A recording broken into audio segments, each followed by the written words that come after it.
I have a question. And the question is this. As we advance in the digital era, how can we make sure that we leave no gaps, that we make an impact in the significant health disparities that exist and in the urgent needs in medicine? And as I contemplated that question and I was preparing for this talk, it reminded me of some memories from my childhood. I was really fortunate. I was born and raised in North America, but I was fortunate to be born to immigrant parents who took me back to my grandmother's house in India, often every few years, whenever they could afford it, and I spent my summers there. Of course, as a 12 and 13-year-old, I had no idea what an honor and a privilege that was. All I could think about was the toilets that didn't look normal and the lack of craft dinner everywhere, because that's what I needed. But it was a developing nation, and that was consistent. So fast forward, to now, a decade ago, 2 decades ago, in India is a burgeoning economy. Multinational organizations, technology. You go to the cities, they have half of the population of smartphone owners in the South Asian region, half the WhatsApp members in that area as well. But if you go to the rural areas and the villages, there are areas which still don't have running water. There's not hospital access. Doctors, medicine is hard to access. Education's hard to access. That's a gap. That's a disparity. And as I look at that and I remember those memories, I think about here and now. Are we also, as we go exponential in the technology sector, are we leaving gaps here? So one area that I was fortunate to have a deep dive into was maternity. And I just want you to think about this one scenario, which is basically, you or your wife, your sister, your friend, your partner is pregnant. She goes to the doctor. She says, how much weight should I gain? How much exercise should I do? How much sleep do I need to get to make sure that my baby and me are well taken care of and healthy as can be? And the doctor says, I don't know, maybe 20 pounds, 20 to 5 pounds, maybe 15 minutes of exercise, maybe not moderate, maybe sometimes moderate. The issue is that the doctors don't necessarily have the data to make those recommendations. And that's a problem because 4 million women deliver in this nation every year.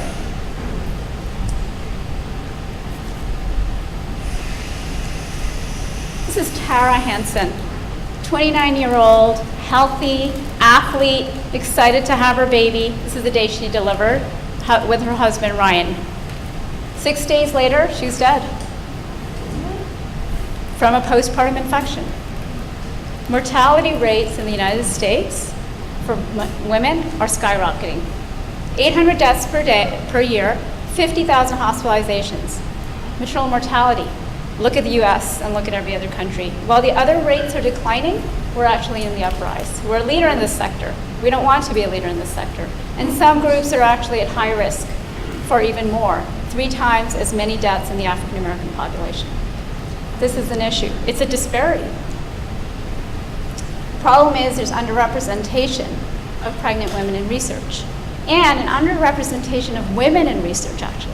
That graph actually shows you how many women have a disease and how many are actually represented in the research. Another disparity. So how can we actually make research? How can we use technology to fill those gaps? How can we help the research get better and deeper and faster? And that's what we decided to do. At WebMD, we have 76 million users per month. That is an audience. Those are people. That's data. And also, we are able to use a smartphone connection. We know that mobile is getting stronger, that everyone has their phone, and that's how they engage with everything. The mobile market is at about 60% penetration, and it's only going to get stronger. So mobile, WebMD and Medscape is mobile. And we also have apps. So we have a pregnancy app that we developed, and since its inception, we had 1.6 million downloads. Again, that's people. That's numbers. We decided to do a partnership with Scripps Research Institute, and using the Apple Research Kit that we interfaced on top of our app, we were able to collect data. We organized a research study. And interestingly, from March to December, 9-month study, we were able to show that research the opening screen to 49,000 people. When they opened the app, they would see a research icon at the bottom of the screen, which invited them, if they clicked on it, to come and participate in the research study. The research study was essentially collecting data on exactly the case I presented to you. What about sleep? What about exercise? What about waking? What drugs should women use? All of those things. But we also had the benefit of some women actually having the health kit that could actually collect data for them. And then for the other women, we did weekly surveys. We found a lot of great data. So yes, we didn't get all 49,000 people to engage, but we got over 3,000 people to engage. And it was a spread across the country. 50 states were represented. 15% of those were in rural populations. And we found some interesting things. We published it in Nature Digital and found that the average weight gain was 13 kilograms. But we also found that 49% of the women who were engaged in the study were either overweight or obese. That's an issue because it actually increases complications around pregnancy and delivery, of course. We found that 6 out of the 10 drugs that were prescribed were category C. The category system is outdated now, but what category C meant then was that they were nebulous medications in terms of how they could impact the fetus. So, using what we already have, the captive audience, using digital to actually get the research done efficiently. If this research was done via traditional methods, it would have taken 3 times as long to get that number of people. We hope to do more research in specific disease conditions, such as gestational diabetes, which has a huge impact on the fetus and the maternal well-being, as well as postpartum depression, which is a real issue nowadays. I'm going to turn to another urgent need. A rising tide in our country right now, and that's mental health. So depression rates, and I'm a pediatrician, so it's a rising tide in many populations, but I'll talk about kids specifically. Depression is on the rise. Increase of 60% in ages 14 to 17. Increase of 58% of suicides under 18. Anxiety rates that are high. In fact, the Child Mind Institute recently said that 1/3 of our kids under 18 will be diagnosed with an anxiety disorder. And this all on the heels of the Health and Human Services saying less than 50% of these kids actually are getting the mental health health support that they need. This is actually a picture that was taken in a college in upstate New York. All those backpacks actually represent, one backpack equals 1 suicide death. That's a pretty awful picture, in my opinion. Colleges are also in an upstream, 30% increase in mental health services. 60% of college kids are reporting overwhelming anxiety. And mental health access, just not there. Just not there. It's an average wait time of 1 to 2 months to see a counselor in college. What about outside of college? What about the nation? Do we have enough mental health providers? No. 3 states, I looked at all states, and that's just one snapshot of it. Only 3 states are meeting 50% needs. Everything else is under. So again, disparity, urgent health need. What can we do? Can we use technology to close this gap? A professor at Stanford University thought so. She said, people need this 24/7.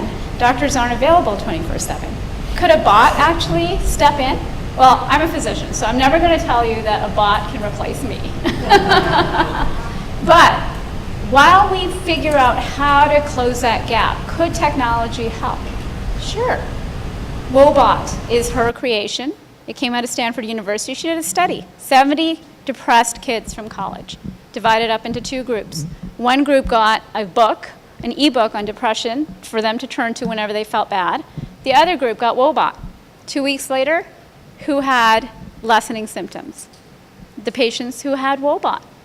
And imagine, like in college, You're up till midnight. I was up till 2 a.m. studying. I had a report due, I had an exam. Yeah, you're pretty anxious and stressed out. What if you could just turn to something that was right there that could actually deliver cognitive behavioral therapy through a bot? Interesting.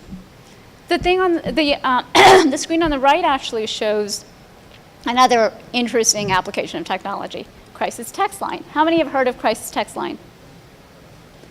Crisis text line is amazing, I think. The inception was 2013, and the founder was seeing these waves of suicide. And the issue is with with younger kids and college students, a lot of them don't want to call anyone. They want to text. So she decided to do the crisis text line. And over the last 5 years, she's collected 102 million texts, made a difference in thousands of lives, and also has an open source of data that any of you or me could actually access to find patterns of behavior. And in fact, they've already found patterns. They've found patterns geographically, the time of day when this happens, what events can actually trigger suicide thoughts, and also words in the text that are more likely and predictive of suicide. Great, technology could help with that gap. I'm going to turn to another page. The person on the left is actually my nephew, my sister's stepson. His name is Alex. He was 25 years old, athlete, hockey player, lifted weights, hung out with his family, friends, has 2 sisters and a brother, found lifeless in his room. 3 feet away was a naloxone. He died of an opioid overdose. Opioid overdoses, another crisis our nation is facing. On the right is Christopher Wolf, an Atlanta resident, loving son. Maybe you know his mother. His mother's good friends with Sherry, actually, Sherry Ferrugia. And again, fighting the opioid addiction, went to Cambodia with his mother on a mission to help children, found lifeless in his room. Opioid overdose. The problem is real. It's next door. It's certainly people that you know. If they're not talking about it, I'm sure that they know someone. It's all around us. 130 deaths per day, $78.5 million of economic burden, 70,000 deaths last year, and children are not safe. A report in Pediatrics basically said recently that there's an increase of 287% of pediatric deaths related to opioids. Of course, I'm a pediatrician, so I am looking at the pediatrics. And then, of course, there's neonatal abstinence syndrome. For those in the room who aren't with a health background, neonatal abstinence syndrome is when babies are born addicted. Increase of babies born addicted to opioids. What can we do? It's a problem. Can technology step in? And this is actually showing the graph of exponential. You see on the end, basically, that's basically where we're going in this country and actually around the world. Well, the sad news is that 80% of addiction actually starts with a prescription opioid. We've got to prevent the deaths. We've got to prevent the addiction, so it starts there. And prescription drug monitoring programs are actually stepping in. A lot of states have done that. They've combined it with EMRs, electronic medical records, and this is helpful, not just to the patient, but the doctors. We're finding out what the history is, and we can actually try and quantify and prevent too many opioid prescriptions from happening. But what about those 2 boys I talked about? What about at ground zero, when that monster in the head is screaming, 1 more dose, 1 more time, just 1 more time? What happens there? Can technology step in? Maybe. Second chance on the left side. This is an app that was developed by the University of Washington team. Basically, they use sonar radar from a smartphone to basically monitor how fast a person's breathing. Normally, we all breathe about 16 to 20 breaths per minute. What happens with an opioid overdose or synthetic fentanyl or designer opioid that's injected is that the respiratory rate drops first. It drops down, and then finally the person stops breathing. And then after that, a few minutes later, the heart stops. So it's not cardiac arrest, it's actually respiratory arrest. This can actually detect respiratory decline. And what they did was they tested it in safe drug injection centers in Canada, because they exist in Vancouver. And they found a 90% accuracy rate. That's something. That's something. On the right is Sober Grid, another app, basically. So another issue with addicts is that if they are in an area where they have that drive or need to inject again, usually if they have a support system, that support system can step in. But what if you're somewhere where you don't have your support system? You don't have your friends, you don't have the drug rehab center, you don't have anybody. What happens? So this was designed by an addict himself, who basically decided, why can't we use GPS tracking? Why can't we put in our zip code and see if there's actually friends or people who are under the same kind of situation who can help step up and help? What if we communicate them? And what if we actually put counselors behind those texts? And so again, technology stepping in. It didn't solve the problem, but it's helping. It could help. And one more gap that I will talk about, because we are in Georgia. Obstetricians, gynecologists, that's what I started the talk with. 79 counties have no OBGYNs in the state of Georgia. No pediatrician in 64 counties. So we're talking about maternal care, and I'm talking about India, but now I'm talking about the United States. I'm talking about the United States. Rural areas with no obstetrician. How are those babies going to get delivered? What happens when something goes wrong? Will that mom have to drive hours to get somewhere to see an OBGYN to deliver? What happens to prenatal care? And what happens to vaccinations after the baby is delivered? And what happens when the baby breaks her, a child breaks their arm? That's a problem. Can we use technology to step in? Is it telemedicine? Is it apps? Is it something else? But since I have this technology group here, I wanted to pose a question. How can we actually help this? And with that, I'm going to show you an inspiring story that I do some work with UNICEF, where UNICEF actually used technologies to step in a country far, far away. I'm Noah Chipeta. I'm a health surveillance assistant for Chantuntu area, which is composed of 11 villages in Kasungu.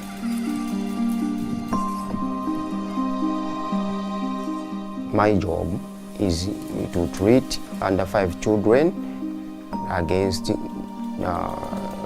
common diseases that are here: malaria, pneumonia, conjunctivitis, and diarrhea. Once every month I have to travel to the health center in order to collect medicines and other supplies, which is 16.5 kilometers one way, meaning to say that I have to cover about 33 kilometers. So during the rainy season I have to use a longer route, because there is a river that is not passable during the rainy season. So I have to use a longer way, which is about 35 kilometers one way. If I'm out of this clinic, there's nobody to treat the children, and they have to wait for me for the whole day. Yes, ma'am.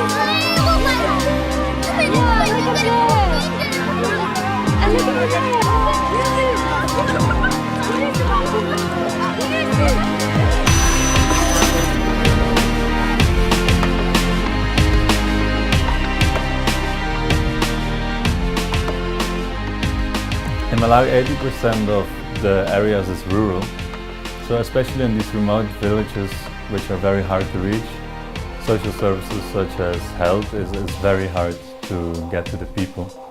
And health surveillance assistants, they struggle a lot to connect all the villages and provide them with a health service.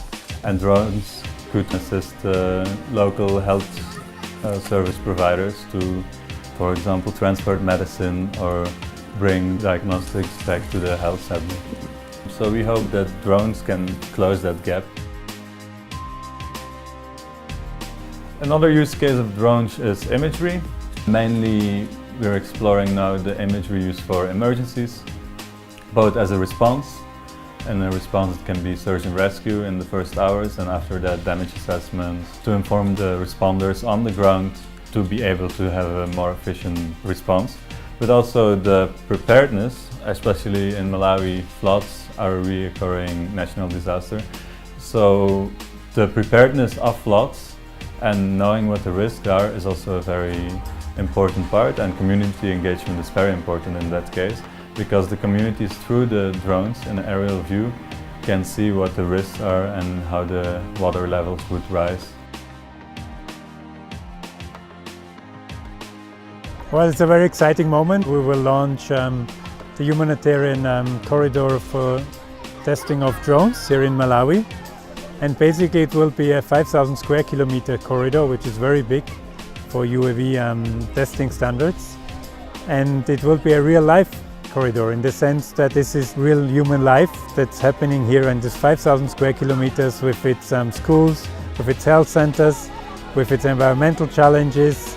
Therefore, we can really test applications and use of drones that is relevant for the children and the communities here in Malawi and in the world.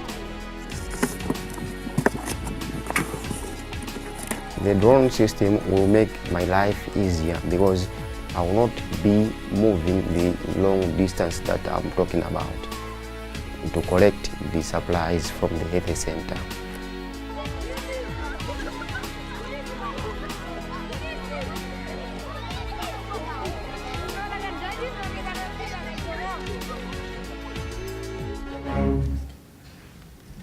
And with that, I'll end my talk, but let's end with that question that I started at the beginning. We stand at the edge of a new era. How can we use that power and technology to fill those gaps for the health of all people? Thank you.